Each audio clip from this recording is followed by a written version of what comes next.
There's a lot of things you need to get across the universe. Warp drive, wormhole refractors. You know the thing you need the most of all? You need a hand to hold.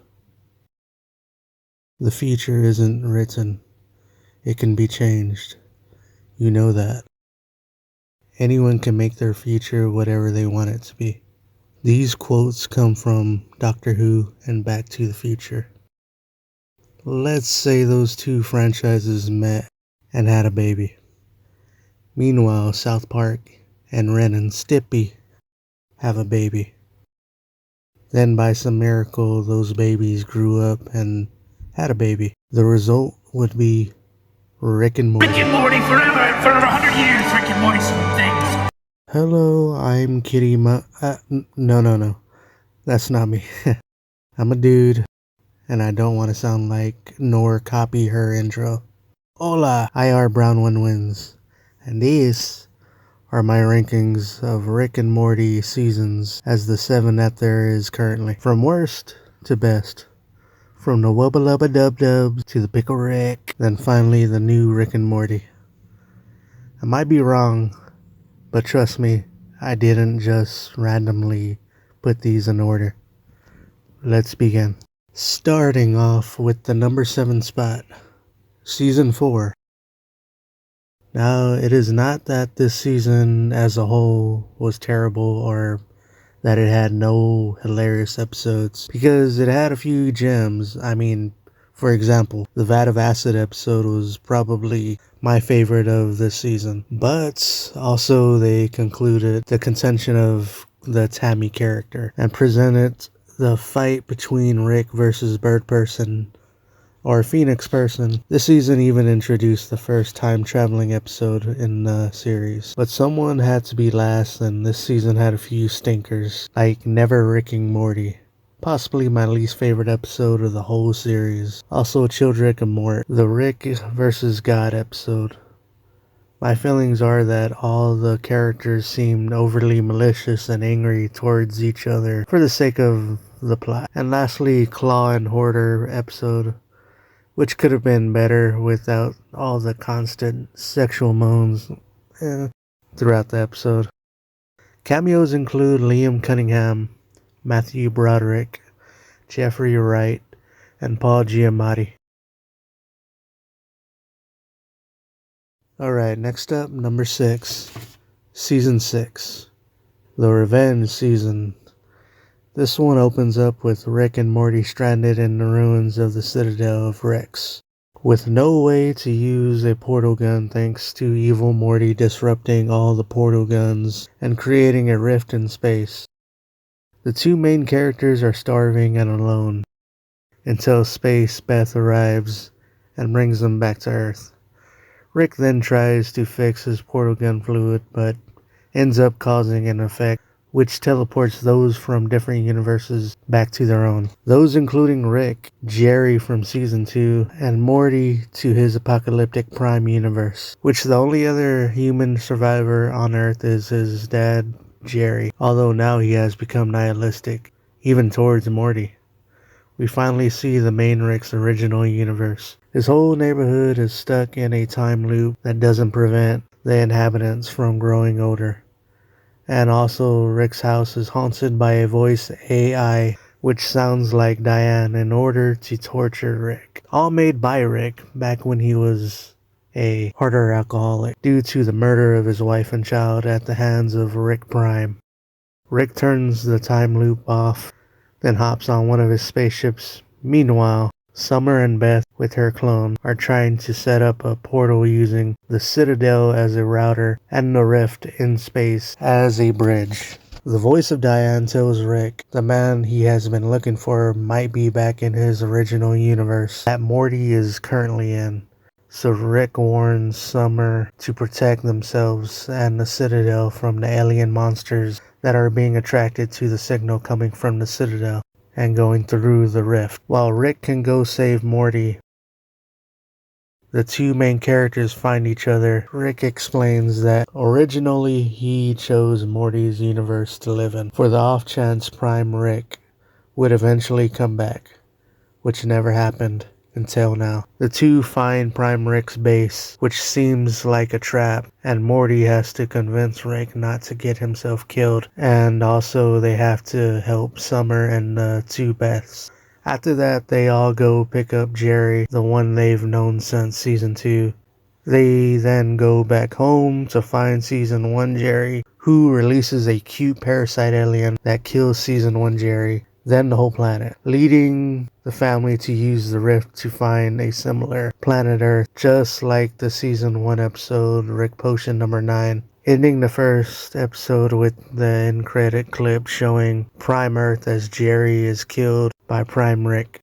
One thing I find funny is in this scene where Jerry is looking for whoever's around him, Jerry puts up a finger as he makes a reference towards a giant rat that in the perspective of Rick claims that even though it has a huge size to it, that it makes no difference as Rick kills it, which could be compared to this scene to when Jerry meets Rick Prime as we see him heal from a fatal injury before killing Jerry. Whew. That episode really pushed the plot forward for the series. Rick actually goes more than half a season without his portal gun until the episode Jurassic Mort. A few dinosaurs whose ancestors left the planet and became advanced, maybe even smarter than Rick, which motivates him to fix the portal gun. Then the dinosaurs fix the rift in space. Then they leave. In the last episode, Rick Chanel, Mort Poons, Rick Mess, Mortification,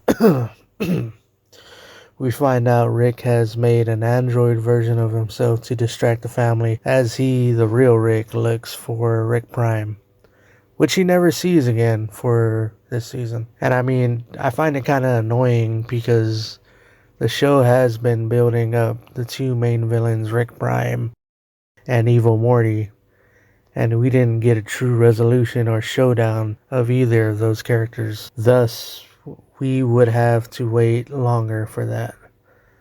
Anyways, besides the first episode, I'd have to say my favorite episodes were The Night Family. The family gets taken over by their sleepy alter egos. Also the episode Final Dismissation, the best Rick and Jerry adventure episode, in my opinion. The episodes I didn't really like were Bethic, Twinstinct, Beth having sexual relations with her clone, i.e. any way for her to cheat on Jerry. More sex than funny jokes. Also the episode Full Meta Jack Rick, which is the sequel to my least favorite episode of the series.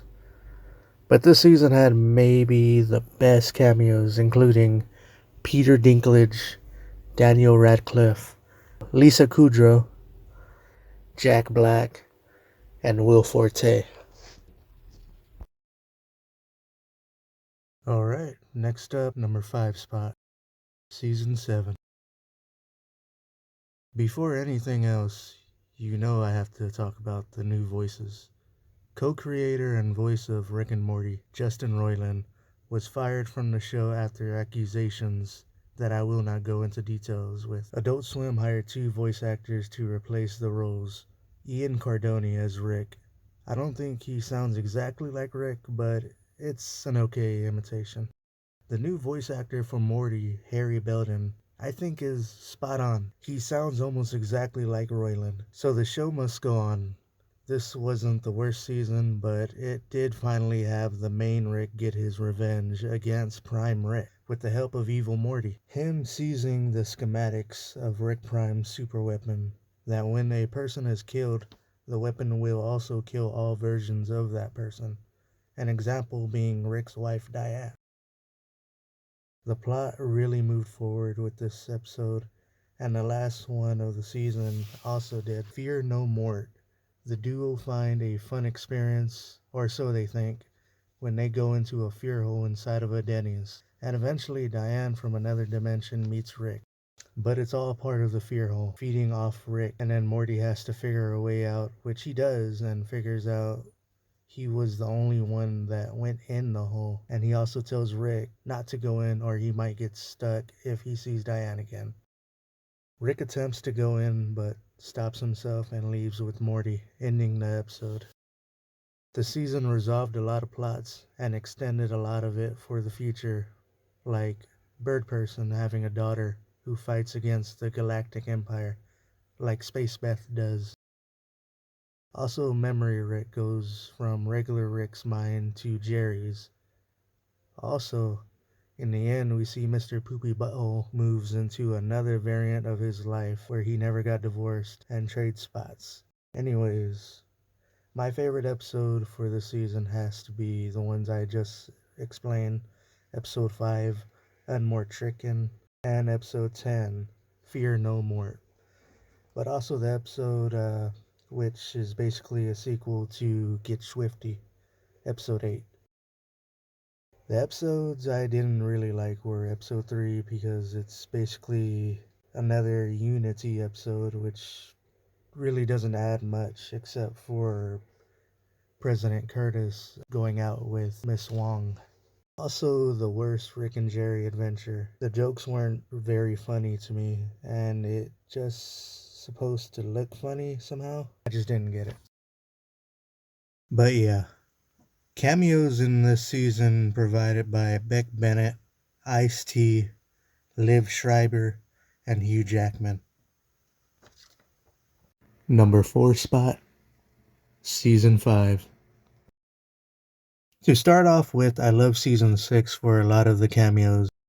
I really enjoyed Season 7's resolutions. And to be honest about Season 5, it's just that I thought most of the episodes, were all just hilarious. But really, one episode that I didn't like was Mortiplicity, which was just one joke on repeat throughout the whole runtime. A fake version of Rick and the Smith family kill each other, and then another version, and then another version.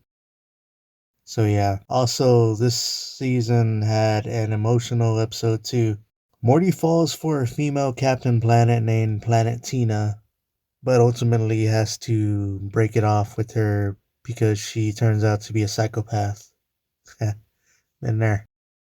The song that they repeat throughout the episode was pretty good too.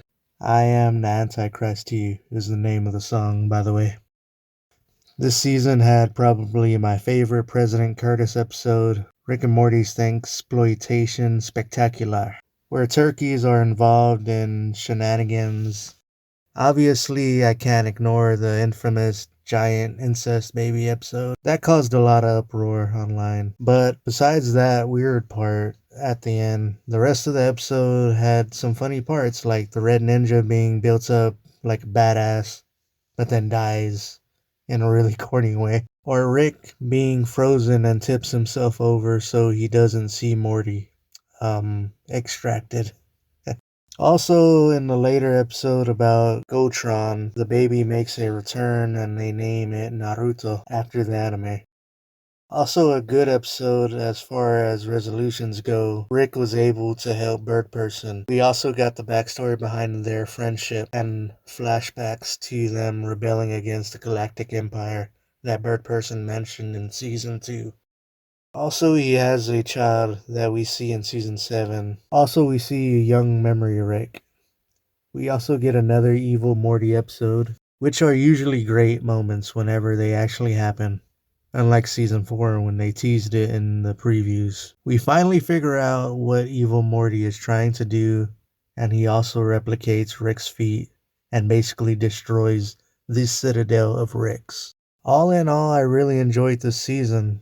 Cameos include Stifler's mom, Jennifer Coolidge, Christina Ricci, Alison Brie, Jim Gaffigan, Tiffany Oliphant, and Steve Buscemi. Next up for spot number 3, Season 2, Hello Moon Man. This was a continuation of the sensation known as Rick and Morty. It took forever to get this season on the air. Mr. Poopy Butthole even references it in the last episode. If Season 1 was the introduction, then this one is the long-awaited reunion. This one opens up where the last episode ended. The trio unfreezes time, but are vulnerable to impossibilities. This episode is called A Wrinkle in Time.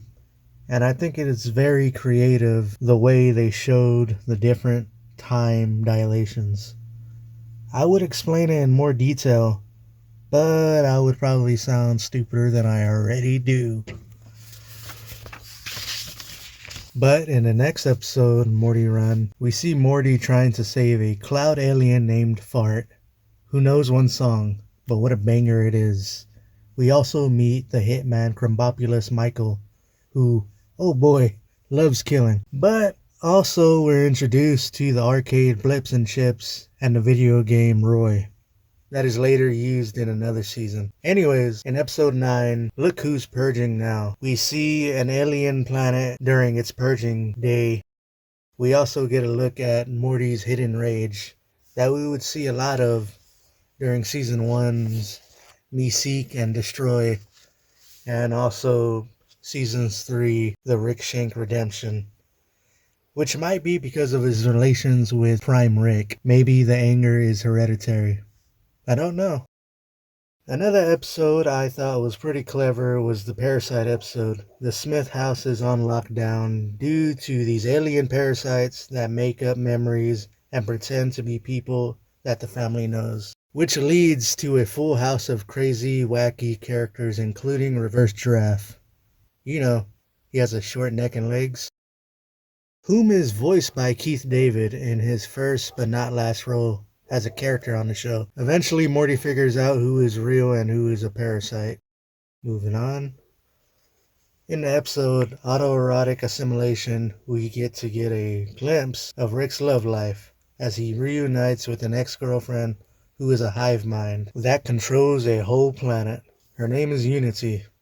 And Summer, first off, is super jealous that her grandpa's attention is going elsewhere, until she realizes that Rick is a bad influence on the hive mind society, which leads to Rick getting his heart broken. So yeah, sad. In episode 5, we get the first episode that stars the recurring character President Curtis, the name of which is called Get Swifty, which is also the name of another banger. This episode has iced tea or water tea, and in this story, he helps save the earth. So in later season, we have Pickle Rick. But before that, we had Little Rick. The episode, Rick turns himself into a teenager and becomes the coolest kid in Summer and Morty's high school, while their parents go to some space alien Jurassic marriage counseling world, who make clones of their patients' imaginations of each other, and turns out not well. Back on Earth, Summer figures out that Little Rick needs to go back into his adult body, so her and Morty jump Little Rick and transfer his consciousness back to it. And we see as Rick destroys other clone bodies that other versions of Rick's use as backups for whenever they die. At this point, we see a lot of Rick's personality, but we still don't know much about his past and how much of a badass he is. In the season cliffhanger, we have the Smith family going to Rick's best friend's wedding. Third person marries Summer's friend Tammy. And at the wedding, we see a bunch of Rick's old friends. And during the reception, third person admits to Beth that Rick and their whole friend group are wanted by the Galactic Empire for leading rebellion attacks. Which comes full circle when Tammy comes out as a secret agent and has the whole area surrounded by the Galactic Empire. Tammy seemingly kills Bird Person by shooting him multiple times, as Rick is swarmed and has to use his portal gun as a flashbang grenade / explosive, destroying it, and with the help of Squanchy Hulkifying and being a distraction in order for Rick and his family to escape. They can't go back to Earth now that the Galactic Empire has colonized with the planet, so the family flies to similar places, but none of them work out. So as a trade, Rick turns himself into the Empire and is imprisoned, while his family is safely transported to Earth and its new government system, ending with one inmate asking Rick what he's in for, which is replied by everything. Cameos include Keegan-Michael Key, Jordan Peele, Jermaine Clement, Andy Daly, Patton Oswalt, Kurtwood Smith, Stephen Colbert, Christina Hendricks, Chelsea Kane, and Tricia Helfer. And for the number 2 spot, Season 3. This is the season with the best opening episode. This is where the show goes full Rick Sanchez. We actually see what the smartest man in the universe can do. We see him being interrogated by the Galactic Empire within Rick's mind. The Empire wants to know how he discovered interdimensional travel. While the family on Earth are trying to come to terms with their new lives as Summer tries to find Rick, then being inspired by Morty to dig up the original body of Rick from that universe, who died. And so Summer finds a portal gun, then her and Morty are forced to jump to another universe, which happens to be Morty's original home from Season 1, while Rick visits the memory of when he invents the portal gun. But before that, we see him get some McDonald's Szechuan sauce. Then we get the first look of Rick Prime, as he blows up the main Rick's wife and daughter.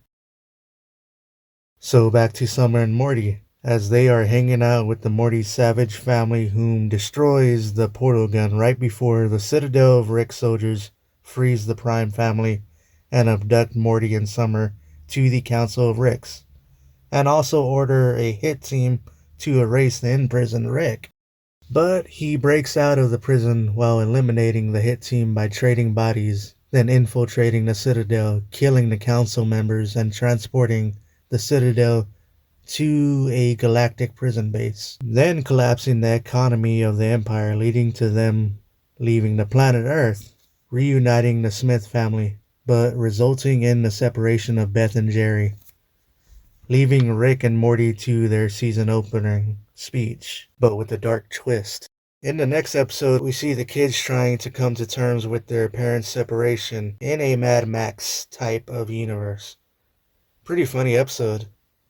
But more highlights from this season include the Citadel rebuilding and electing a Morty as their new president, but he happens to be the evil version. We also have the famous Pickle Rick episode, which is also the introduction of Dr. Wong, the family therapist, played by Susan Sarandon. And we have the episodes that lead up to Rick cloning Beth, as one stays on Earth and the other in space.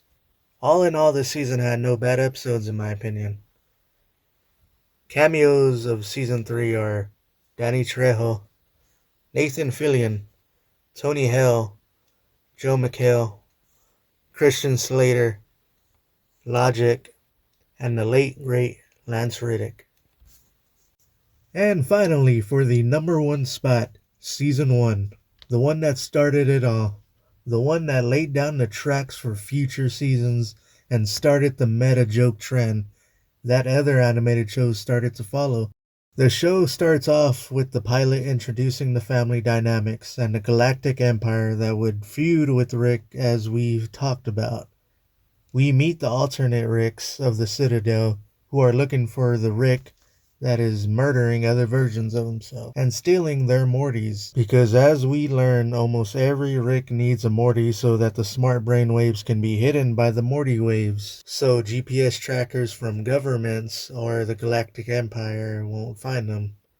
But even further, if you gather a bunch of Mortys and put them in pain, that could hide anyone from even other Ricks, which what the murderer is doing, as they trap the main Rick and Morty and download the memories of Rick into a database.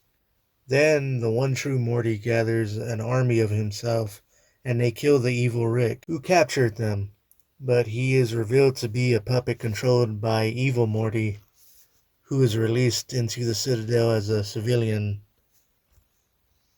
unknown to others of what his crimes were. One of my favorite characters of the series has to be Meeseeks, which is a being that is born to complete one task then disappears, or else they go crazy, as seen in episode 5, which is also the introduction of Rick's catchphrase, "Wubba lubba dub dubs," which he uses in the episode where he outsmarts the devil that Summer works for at the time. He says the phrase again when Morty has a child that is half human, half alien in the first Rick and Summer episode. And finally, the last episode of the season, after a huge party when we get to meet Bird Person, as he explains to Morty that in his people's language, Rick's catchphrase translates to, "I am in great pain. Please help me." So when Rick freezes time, Morty and Summer spend quality time with him, which Rick then stops using the catchphrase as the season ends. But also, a few episodes before that, we see as Rick accidentally turns the population of Morty's original universe into monsters, except for the family. So Rick takes Morty to a similar universe, one where their alternate versions die and the two bury them and take their roles, which scars Morty, making him more nihilistic towards everything like Rick. We also have the interdimensional cable episode that are basically improv skits that are very hilarious. Every episode from this season are classics. Cameos include Dana Carvey, John Oliver, David Cross, Claudia Black, Cassie Steele, Virginia Hay, Alfred Molina, and Maurice Lamarck. So yeah, this is the end. Rick and Morty, 100 years. I am Brown One wins. And this was my season's rankings. Thank you for watching. Please leave a comment of which season was your favorite. Please like and subscribe, and have a nice day.